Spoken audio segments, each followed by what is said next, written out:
since 2007 ay magkakilala na po kami ni Pastor Hemler. At hindi pa rin, nagtataka po ako sa kanya kasi sa sobrang tagal na namin magkakilala, hindi pa rin nagbabago yung tingin niya sa akin. Kasi ang tingin niya sa akin, lagi niya lang i-intro, sasabihin, matalino, maraming narating. Never ko narinig sa kanya na itong taong to, magaling kumanta. Sabi ko, never ko narinig. Sabi ko, sana dumating yung time. Ang introduction niya na sa akin is, ito, song leader to. Diba? Tapos ito, talagang pagkumanta, sumayaw, ganun. Kaso, hindi pa rin talaga nagbabago. No? Ibig sabihin lang po nun ay talagang tunay ko siyang kaibigan. Dahil kilala niya ako. Na hindi talaga ako song leader. Hindi talaga ako kumakanta, no? But by the grace of God, ay patuloy pa rin po kaming magkasama sa paglilingkod sa Panginoon. And sabi ko nga, it's a privilege sa Panginoon na makasama nyo dito sa Sendalite Putatan. I think last year pa ako nakapag-speak dito, pero this time, nabigyan tayo ng pagkakataon. Paano ba? Nasanay ako sa Bible school.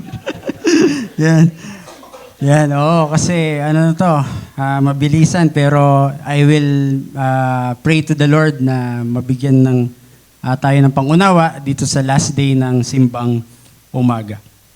Ang ating po pag-aaralan sa araw na ito ay pinamagatang, pwede nyo bang basahin ang title? 1, 2, 3, go. Yan, so, alam naman natin kanina, pag kinakanta natin yung mga awitin tungkol sa Pasko, isa sa mga pinaka-importanting awitin yung John 3:16, di ba? Yung God so loved the world that He gave His only begotten. Pwede ba natin banggitin? Begotten. Yan. So, sa title pa lang, makikita natin na may kinalaman to sa kanyang kapanganakan. Kasi di ba, naging sanggol ang Panginoon. Diyos siya, naging baby. So, alam naman natin tayo, dumaan din tayo sa pagka-baby.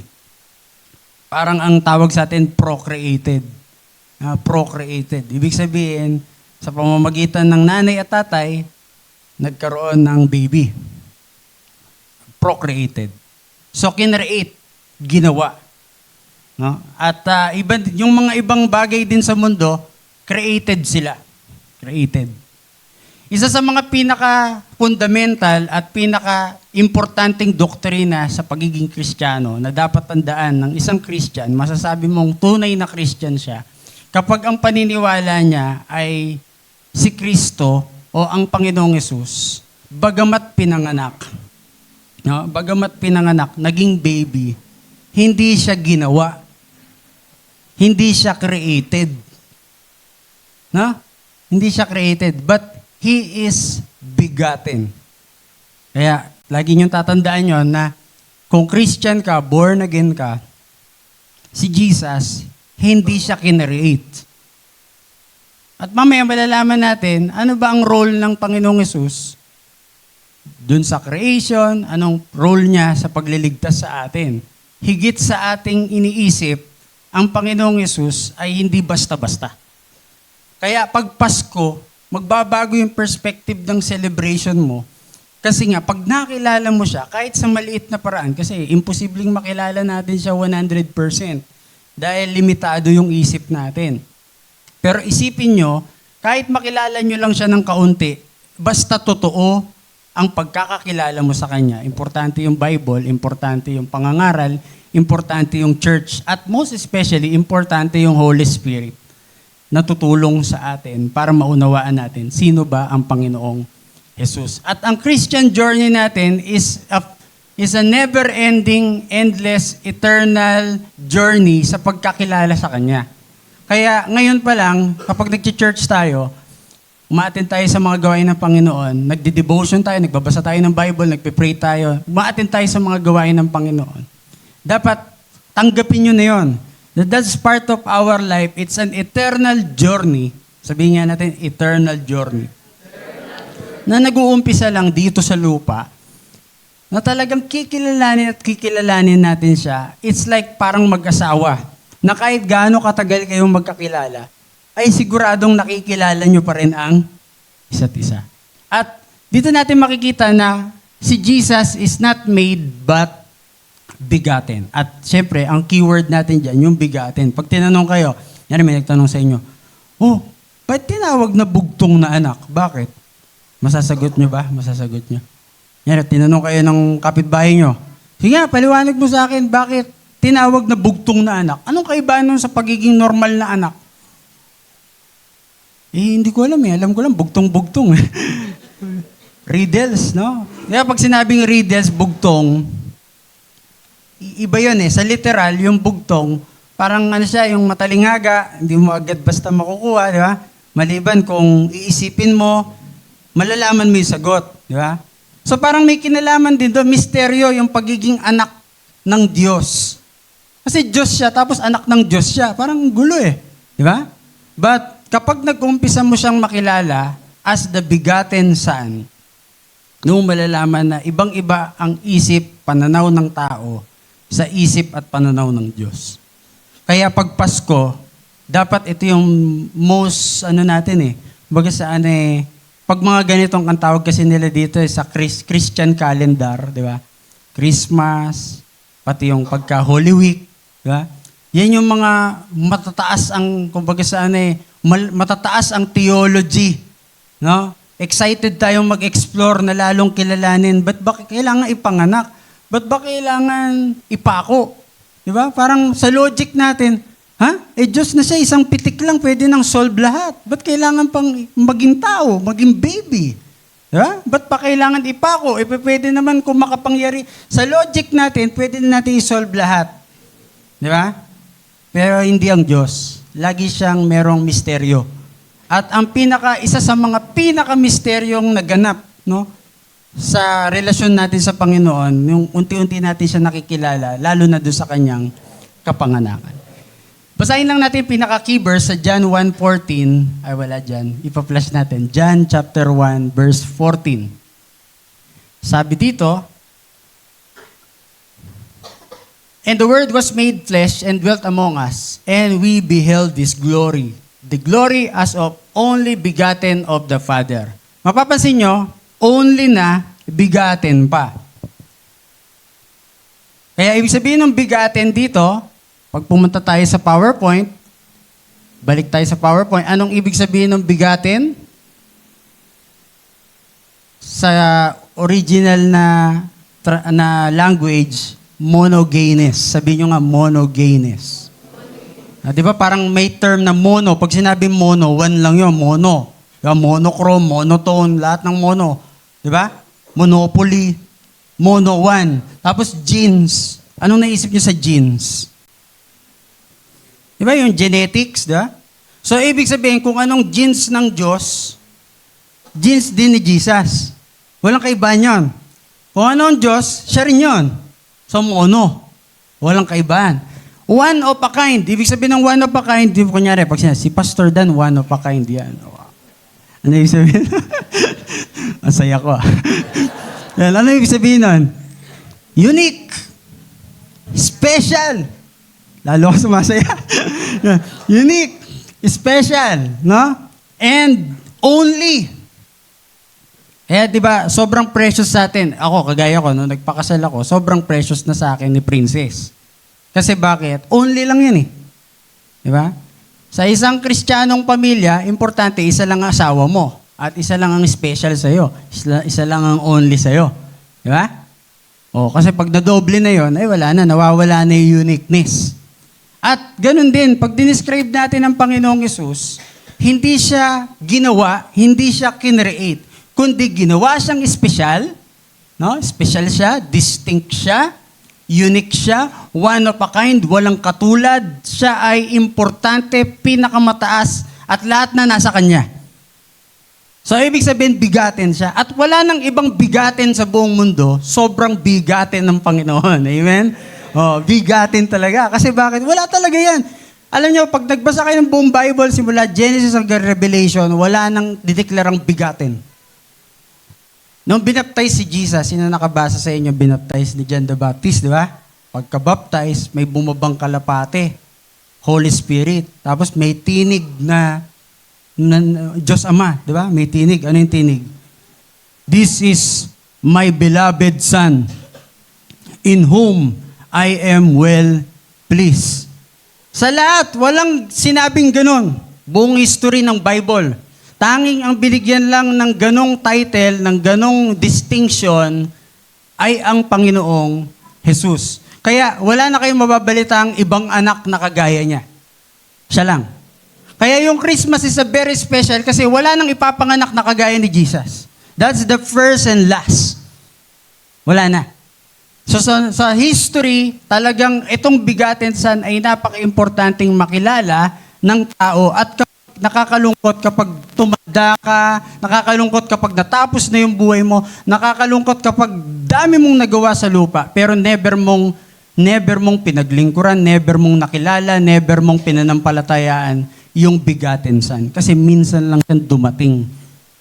At kapag kayan dumating na, kailangan ang ating maging aspiration na ay makilala natin yan, magkaroon tayo ng pananampalataya sa Kanya. So, ano bang ibig sabihin ng bigatin? Pag-aralan natin. Number 1. Kayo magbasa. 1, 2, 3, go. Yan. Pag sinabing one of a kind, no? Ibig sabihin, sobrang preeminent siya. Ibig sabihin ng preeminent, highest, supreme, walang katulad, tapos above all. Kaya kinakanta natin yan palagi sa praise and worship. Above all, walang katulad. Siyang may control ng lahat ng bagay. Preeminent. No? Di ba pagka sinasabi, most eminent. Pero si Jesus, iba. Preeminent. At wala nang ibang preeminent sa balat ng lupa, sa langit, at kahit saan panlupalop, ang tanging preeminent lang ay ang Panginoong Hesukristo. Bigyan ko kayo ng example. Kunyari, pag sinabing First Lady. Kunyari, di ba, ngayon, ang presidente, sino? Si Bongbong Marcos. Sino ang First Lady? Si Lisa Araneta Marcos. Pag sinabi mong First Lady, siya ang pinakaunang babae na nabuhay? Hindi. Siya ang pinakaunang naging babae? Hindi. Siya yung pinakamatandang babae? Hindi rin. Siya yung pinakamagandang babae? Hindi. Pero bakit first? Ang laging term sa kanya, First Lady. Kasi iba yung supremacy niya bilang babae sa buong Pilipinas. Dahil asawa siya ng presidente. At ganoon din ang Panginoong Yesus. Preeminent siya. Bago pa si Abraham, may Jesus na. Bago pa si David, may Jesus na. Bago ka pa, may Jesus na. Bago pa ang langit at lupa, may Jesus na. Paano nangyari yun? Nabasa ko lang si Jesus sa Mateo. Nabasa ko lang si Jesus sa Marcos. Nabasa ko lang si Jesus sa Book of John. Paano nangyaring una siya? Yan ang ibig sabihin nun, bigatin. Bugtong na anak. Meaning, hindi natin basta maiintindihan at maaarok, paano nangyaring nauna siya? Kaya nagulat yung mga Pariseo nung sinabi ni Jesus, di ba? Sabi niya, before Abraham, dyan na ako. Basahin natin itong mga verse na to para maintindihan nyo. Hebrews 1:3-4. Paano ba nauna ang Panginoon? Paano ba siya bigatin? Paano ba siyang preeminent? Paano bang pinakamataas siya sa lahat ng bagay? Who being the brightness of His glory and the express image of His person, and upholding all things by the word of His power, when He had Himself purged our sin, sat down on the right hand on the majesty on high. Tingnan niyo yung verse 4. Being so much better than the angels, as He hath by inheritance obtained a more excellent name than they. So, ibig sabihin ng preeminent, tingnan nyo, pag sinabing Christians, lahat ng anak ng Diyos magsabi ng Amen. Amen. Anak ng Diyos din pala kayo. Tama? Pero hindi nyo matutumbasan ng Panginoong Yesus. He is the Son of God. And we are the children of God. Adopted lang tayo. Ama? Adopted lang tayo. Salamat sa Panginoon sapagkat bigatin siya at dahil ginawa niya ang tama sa harapan ng Ama, pinulfill niya ang lahat, nagkaroon tayong pagkakataong maampon. Nagkaroon tayong pagkakataong ma-adapt. Ngayon, tanungin ko kayo, are you children of God? Amen. Oh, amen. Pero, wag niyong i-underestimate ang nagse-celebrate ng birthday tuwing Christmas. Because He is the begotten Son. Amen? O, alam niyo na, pag tinanong kayo kapitbahay niyo, bakit bugtong? O, tanungin ko kayo, ang mga anghel, tinawag din ba yung sons of God? Ay, pag nagbasa kayo ng Bible, tinawag din ng mga anghel na sons of God. At tatandaan niyo si Job, di ba, nung storya ni Job, pinatawag ang mga anghel. And the other translation, ang sabi, other version, pinatawag ang mga sons of God. O, panahon ng Genesis, di ba? Yung mga sons of God, sinasabi doon, mga anghel, no? Nagkaroon ng relasyon saan? Sa tao. Oh, even mga anghel, tinawag na sons of God. Pero sino mas mataas? Si Jesus o yung mga anghel? At hindi anghel si Jesus. Kaya, magbasa kayo ng Bible, kung meron pang tinawag na bigatin bukod kay Jesus, wala na. At di kayo pwede magkaroon nun. Huwag niyo subukan. No? Di kayo pwede magkaroon nun. Ang pwede lang magkaroon nun ay ang Diyos. O, di ba? Nagbago ang Pasko nyo. Kasi bakit? Naintindihan natin that Jesus as begotten Son has unique supremacy. Anong ibig sabihin nito? One of a kind, unique, same nature and essence with God. Marami nagsasabi ang Panginoong Hesus, tao lang. Di ba? Huwag kayong maniwala. Hindi siya tao lang. Siya ay Diyos 100%. Siya ay tao 100%. Ayun ang doktrina, huwag niyong kalimutan. Basahin natin yung next verse. Colossians 1:15 to 17. Tingnan niyo papatunayan pa natin sa pamamagitan ng Bible. Who is the image of the invisible God? Siya rin yun. The firstborn of every creature. Pero hindi pag sinabing firstborn ay unang pinanganak. Tama? Si Jesus, Matthew lang pinanganak yan, di ba? Mababasa nyo? Pero, but firstborn. Ibig sabihin, parang first lady, preeminent. Tinuturing na firstborn. Pero hindi siya yung kauna-unahang nilikha. Kaya, pag may na-encounter kayong, di naman tayo naka-live, no? Pag may na-encounter kayong Jehovah's Witnesses, hindi sila naniniwala na si Jesus ay Diyos. Ang pinaniniwalaan nila, si Jesus ay first creation ng Panginoon. Ng Diyos. First creation ng Diyos. Kaya may mga Jehovah's Witness na hindi sila naniniwala si Jesus ay Diyos. Next, verse 16. For by, kayo naman basa, papagod na kayo. 1, 2, 3, go.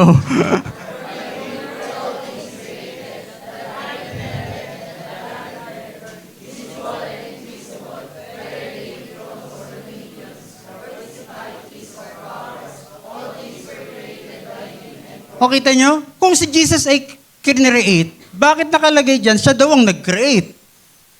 O, ibig sabihin, preeminent siya. Ibig sabihin, bigatin siya. Ibig sabihin, supreme siya. Sa lahat ng creation. Bakit? Sa pamamagitan ni Jesus, nalikha ang lahat ng bagay. Verse 17. Ako naman. And He, syempre maikli, kaya akin. And He is before all things, and by Him all things consist. Nakita niyo yung salitang before all things? Bigaten. Pwede ba yun? Na pinanganak ka pero nauna ka sa lahat? Di pwede mangyari sa akin yun. Pinanganak ako January 29, 1992. Tapos nauna pa ako kay nanay. Nauna pa ako kay tatay. Hindi pwede yun. Diba? Imposible sa katulad ko yun. Pero si Jesus, pinanganak siya 4 BC or 6 BC. Pero sasabihin niya, nauna pa siya kay Abraham.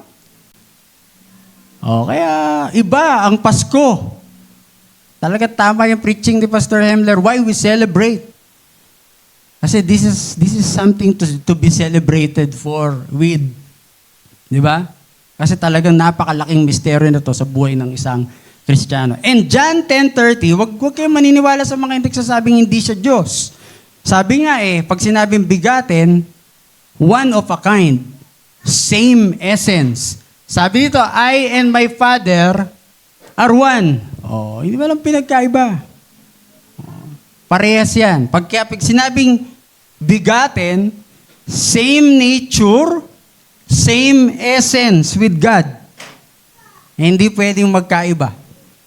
Parehas yan. Bugtong na anak. Anong matututunan natin dito? Christmas reminds us of the unique supremacy. Sabihin nyo nga, unique supremacy.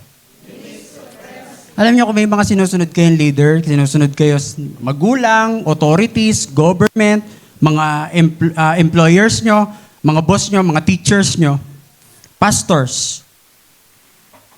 Alam niyo, kahit marami tayong leaders, marami tayong mga masters dito sa lupa, hindi pa rin mahihigitan nito yung unique supremacy nang nakilala natin ang Panginoong Jesus. Gusto ko lang ibigay itong message na to in Tagalog ngayong Pasko. Pakinggan nyo maigi ha. Siyempre si Jesus, bigatin siya. Kakaiba ang kanyang supremacy. Hindi siya basta-basta. Pakinggan nyo to. Ngayong Christmas, ngayong Pasko, i-level up natin yung pagtingin at pag-unawa natin sa pagkapanginoon ni Jesus. Level up natin. Huwag lang natin basta-bastahin. Siya ay talagang ibang-ibang Panginoon. Sobrang taas niya, sobrang nakakabilib siya, sobrang galing niya, sobrang buti niya. At kung hindi dahil sa kanya, wala ang lahat ng bagay. Hindi siya basta-basta. Kaya taasan natin ang paggalang sa kanya. In all aspect, taasan natin paggalang natin sa kanya. Taasan natin ang pagsamba natin sa kanya nang walang pag-aalinlangan. Sino sa inyo yung parang pagpupunta sa church, mag-aalinlangan pa? No. Remember that you are worshiping the begotten Son. You are worshiping the preeminent God. Kung babasta-bastahin pagpunta mo sa church, why? Kasi ang pinaglilingkuran mo, supreme overall. Diba? Wag ka rin mag-excuse. Kasi bakit? If you consider Him Lord of all, Lord of Lords, ay wala yan. Di mo pa pwede sabihin ng servant na, di mo na po ako gaganap, di mo na po ako maglilingkod. Alam niyo naman, marami akong dahilan. Ay, hindi pa pwede sa Lord yon. Kasi bakit? Bagamat gracious siya, kailangan taasan natin paggalang natin sa Kanya. Kaya alam niyo, minsan ang mga born again, minsan nasisiraan tayo ng ibang mga religion, ng ibang mga group. Kasi bakit? Ang tingin nila sa born again, minsan parang nagiging pero parang nagiging Catholic na lang din, di ba? Parang same. Kasi nga, parang medyo bumababa na rin yung respeto pagdating sa paglilingkod, bumababa yung respeto pagdating sa lordship ng Panginoon. No. In all aspect, pananamit, sa oras, lahat. Let's make Him Lord of all. Kasi sobrang supreme niya sa lahat. Kaya kung kayo, kaya niyong maging magalang, may respeto sa inyong trabaho, sa inyong pag-aaral, ayaw mo malate kasi magagalit yung prof mo. Lalo na, di ba? Dapat mas bigyan mo ng paggalang ang Panginoon. Yung full reverence natin sa Kanya. Amen? Tayo sa pangalawa. Number 2. By the way, ito muna. Jesus is the same essence and nature of God, not lower than God. Kaya pag may nagsabi sa inyo, si Jesus, anak lang yan ng Diyos, mas mababang Diyos yan. Mali yun. Equal yan. No? Ang pagiging Kristiyano, huwag kayong maniniwala dyan. Tao lang si Jesus. Tapos, mas mababang Diyos si Jesus. Kumbaga may ama, pero mas mababa yung anak. Ay, hindi. Kahit basahin yung buong Bible, makikita nyo doon that they have the same essence. Kasi nga, bigatin. Okay? Bugtong Bugtong na anak. Bigatin. Number 2. Jesus is the precious Son of God. One and only. Di ba kayo nagtataka na laging binabanggit? One and only Son. That whosoever believes in Him shall not perish but have... Laging binabanggit, ine-emphasize yung only, yung nag-iisa. Di ba lagi natin binabanggit? Nag-iisang anak ng Diyos. Subukan mo, Aaron. Nag-iisa na lang yung Jordan shoes. Ano bang uso ngayon? Hindi ko na alam Jordan 14. Isa lang yon. Jordan 14. Hihingiin ko. Bibigay mo? Huwag mo nang isipin Christian ka. Bigay mo, nag-iisa lang. Yun nga lang, sapatos nga lang, yun, ayaw mo na eh. Di ba, nag-iisa yun?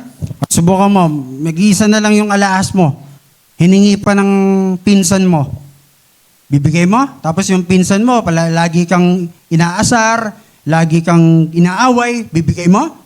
Di mo bibigay. Lalo na kapag sobrang precious sa'yo yan, merong value sa'yo yan, meron niyang mga memories sa'yo, di ba? Hindi mo bibigay yan. No.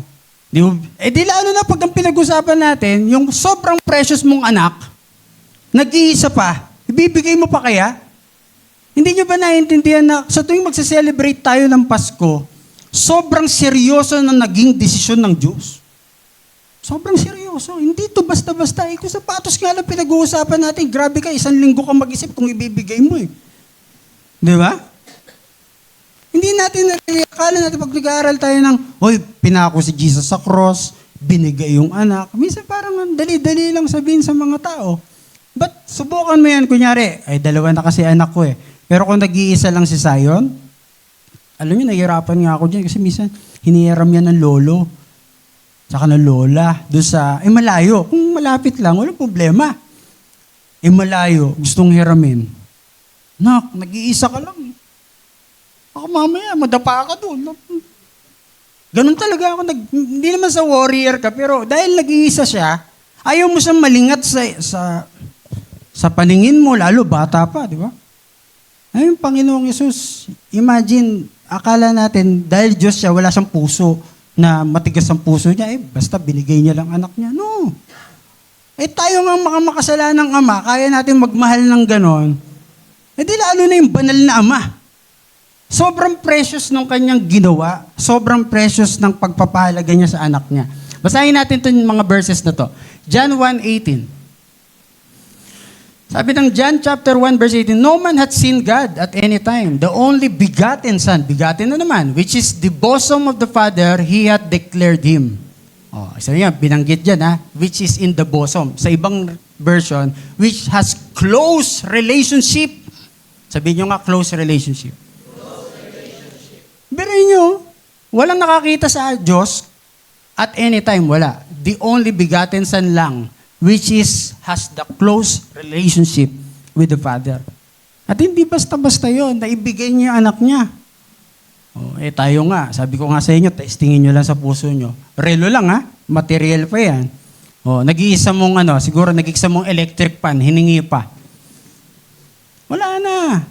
Siguradong sablay ka na dyan. Pero imagine, itong pinag-uusapan natin, only precious and begotten pa. At sabi ko sa inyo, wala nang pinanganak na kahit sinong begotten, kundi si Jesus lang.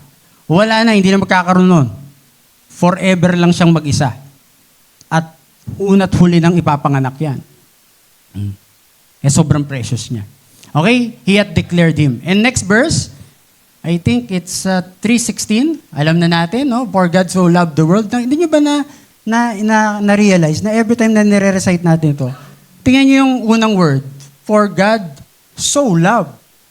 Diba? Kanya parang ganito yan I love you so much. Iba yung may so much, di ba? Iba yung may so much. Pag sinabi mong I love you lang, parang okay. Pero yung pag sinabi mo, I love you so much. Nire-recite natin, nakalimutan natin may so. Di ba? At yung so, ibig sabihin may reason. Bakit? So loved the world that He gave His only Son, begotten Son, that whoever believe in Him should not perish but have everlasting life.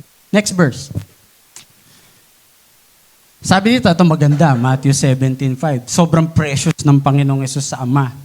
While He yet spake, behold, a bright cloud overshadowed them, and behold, a voice out of the cloud which said, This is my beloved Son.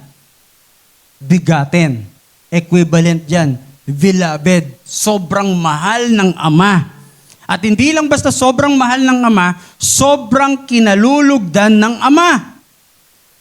Tapos ibibigay sa atin, isa-sacrifice, ipapako sa krus, gaano kasakit ang naranasan ng Diyos Ama nang ibinigay niya yung kaisa-isa at precious na anak niya. Ganun kaseryoso.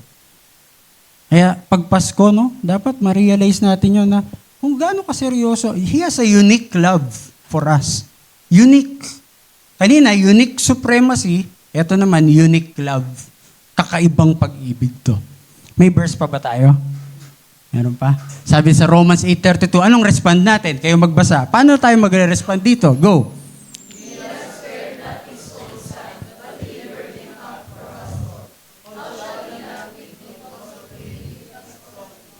Mga kapatid, huwag tayo magduda sa Diyos. Kung kayo, meron kayong mga, iba, bothered kapag may pangangailangan, tama? Don't worry. Balikan nyo itong mga istorya na to.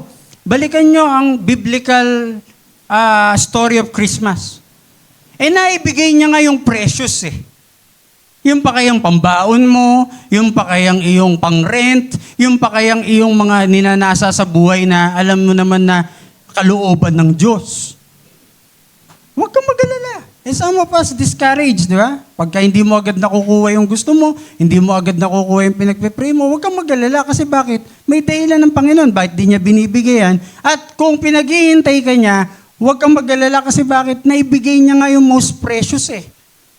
Tapos pagdududahan mo siya sa mga maliliit na bagay lang.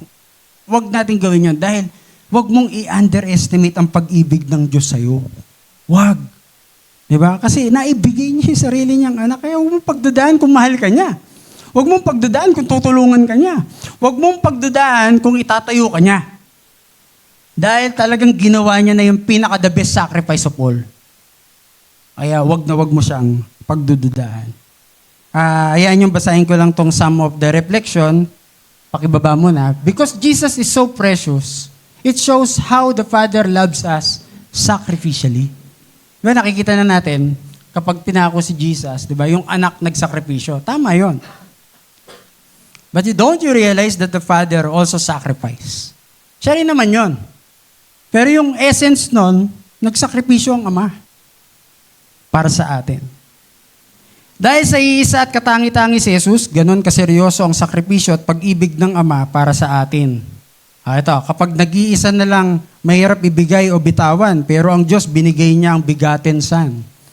And ngayong Pasko, itong reminder ko, bago ako pumunta sa last point. Ngayong Pasko, i-level up naman natin yung pagtingin at pag-unawa natin, gaano tayo kamahal ng Diyos. I-level up mo, pag nadi-discourage ka, i-level up mo, balik ka dun sa nangyari sa cross, balik ka sa nangyari sa sabsaban, balik ka sa nangyari sa resurrection. Diba? Yan ang nagre-remind sa atin na pagdudaan ng pag-ibig ng Diyos. Diba? Kaya ako, even me in my pastoral ministry, sa aking paglilingkod sa Panginoon, daming beses ko na na-discourage. But every time I go back to the story of Jesus Christ, every time I go back to the gospel, no, reminds me na, Panginoon, ikaw nga, napaka-unique ng pag-ibig mo, sinakripisyo mo ng buong ang lahat. Tapos pagdududaan kita, parang minamaliit naman natin ang pag-ibig ng Diyos. Minsan nagkaganyan din ako kay Princess eh. Minsan nagkaroon kami ng pagtatalo. Kasi, ano yan eh, parang sa mag-asawa, di ba, merong mga hindi pagkakaunawaan. Ang lagi ko sagot sa kanya, Princess, sa tagal natin magkasama, pinagdududahan mo pa ba ang pag-ibig ko?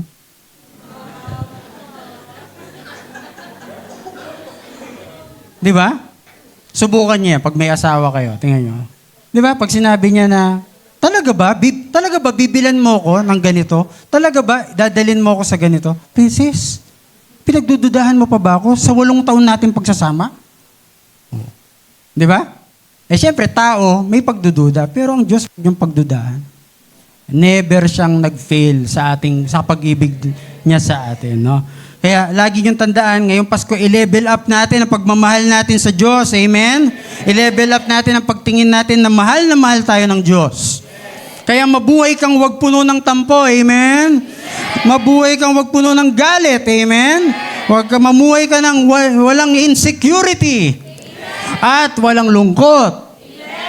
Minsan normal yung nalulungkot, pero wag kang mag-dwell doon. Kasi bakit? Tandaan mo, may nagmahal sa'yo, matagal na panahon na.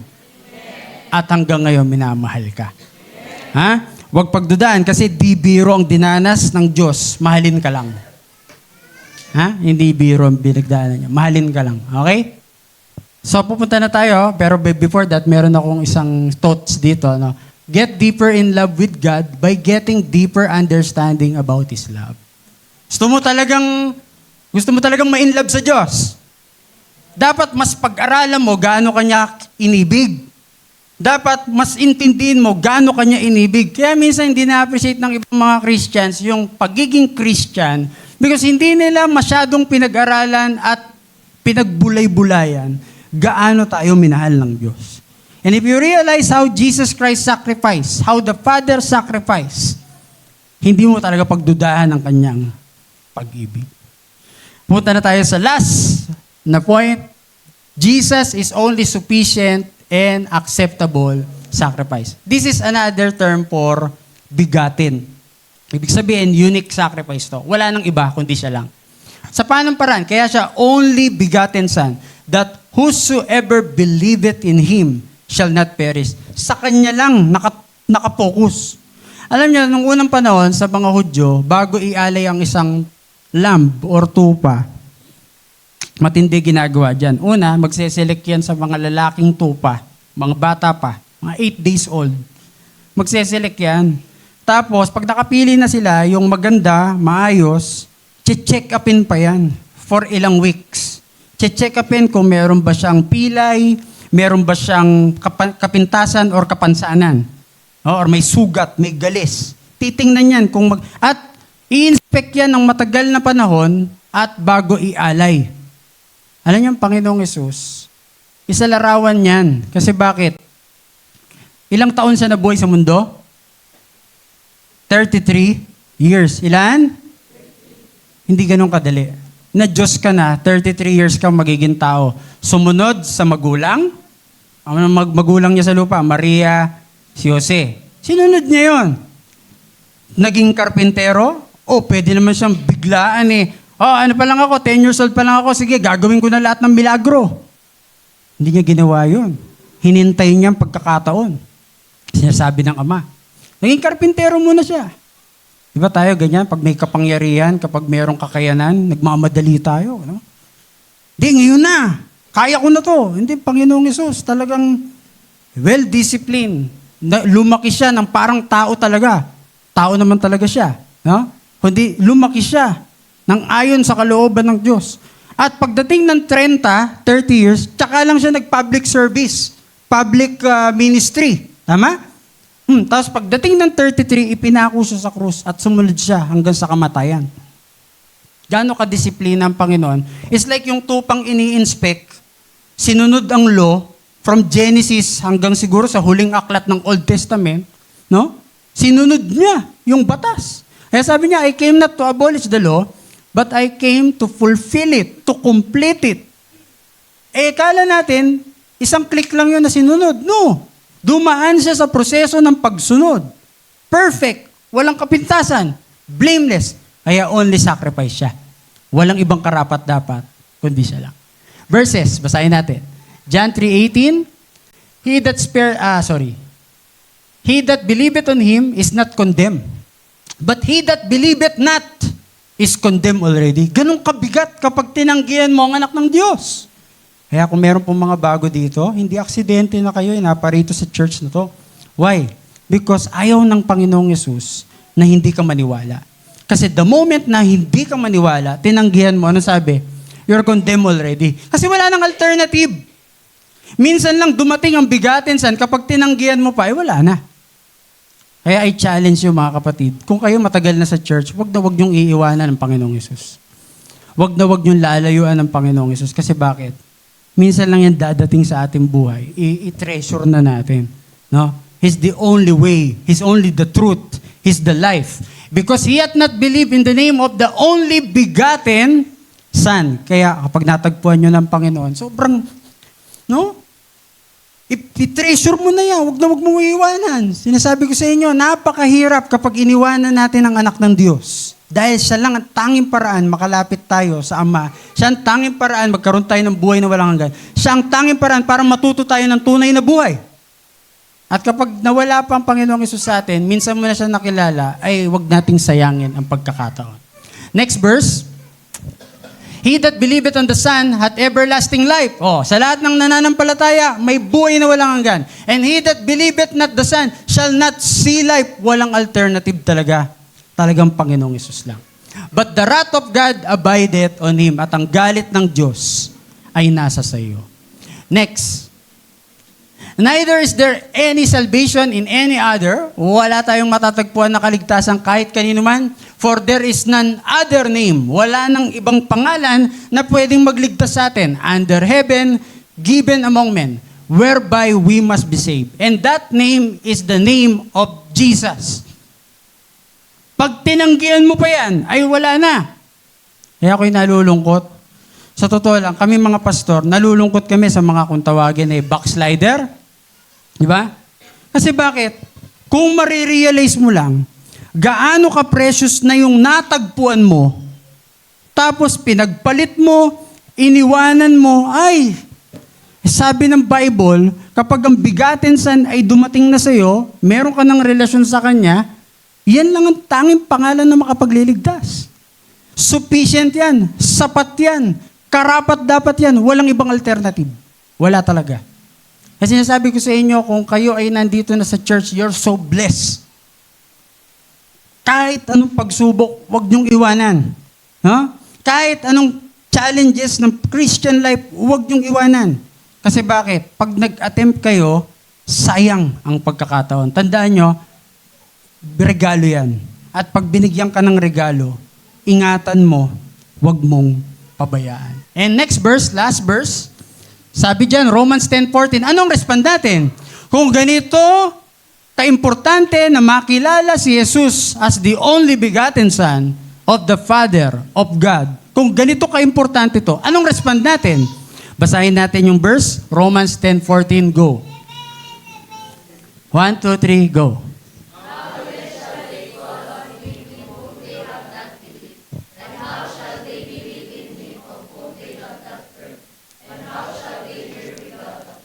Anong respond natin? Kung ganito ka-urgent na makilala ang tagapagligtas, kung ganito ka-urgent na dapat ma-realize ng mga tao na may anak ng Diyos, sorry, nag-alarm kasi, every 6 o'clock.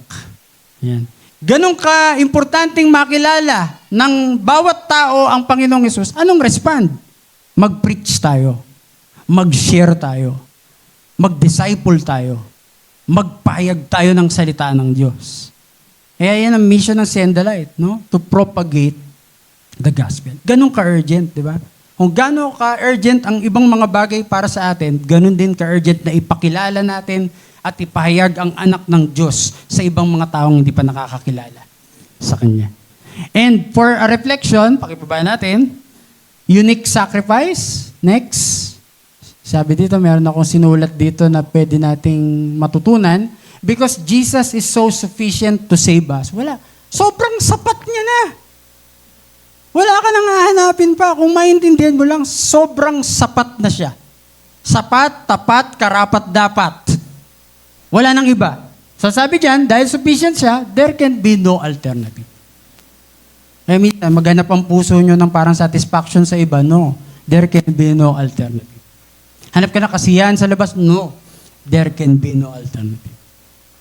Lalo na mga kabataan. Alam nyo, pagka nagpo-progress sa mga kabataan, darating ka sa time na parang ang puso mo is somehow nagkakaroon ng attraction lalo sa mundo na, teka, gusto ko to. Na to the point, mapapabayaan mo yung iyong relasyon sa Panginoon. Right now, i-guard mo na yon. Kasi bakit? Importante na i-treasure mo, sufficient, sapat na ang Panginoon para sa iyo. At there can be no alternative. Ngayong Pasko, alalahanin natin ang urgency of the gospel. Pakinggan nyo tong aking paalala. Ngayong Pasko, i-level up naman natin ang ating pagtingin at pag-unawa natin sa sakripisyo ni Kristo para lang abutin ang iba. Nag-sacrifice siya para lang maabot ang iba. Kaya nawa, willing din tayong magsakripisyo. Mapanalunan lang natin ang mga taong kailangan pa si Kristo. Kasi wala nang ibang alternative. Hawak mo na yung gamot, ipahayag mo na. Hawak mo na yung solusyon, i-share mo na. And in conclusion, dahil 23 na ngayon, alam kong mamaya traffic, what is your Christmas rush? Anong mga pinagmamadali nyo mamaya? Anong mga pinagkakaabalan at nagmamadali tayong pinupuntahan natin? What is your Christmas rush? As a Christian, it must be to share the good news. It must be to share the good news. Mga kapatid, I hope and pray na ang bawat isa ay nagkaroon ng linaw tungkol sa anong ibig sabihin ng pagiging bugtong na anak. Siya ay unique sa supremacy. Siya ay unique sa pag-ibig. At siya ay unique sa sacrifice. At walang makakatulad sa Panginoong Jesucristo. Ngayong Pasko, mas i-value natin na sobrang blessed natin. Why? Jesus Christ is dwelling in us. Sobrang precious nun. Na yung bigaten Son, nagdadwell sa atin. At wag mo na siyang hayaan na mawala sa ating buhay. Amen? Manalangin tayo. Dakilang Diyos, aming Ama, salamat pong muli sa pagkakataon.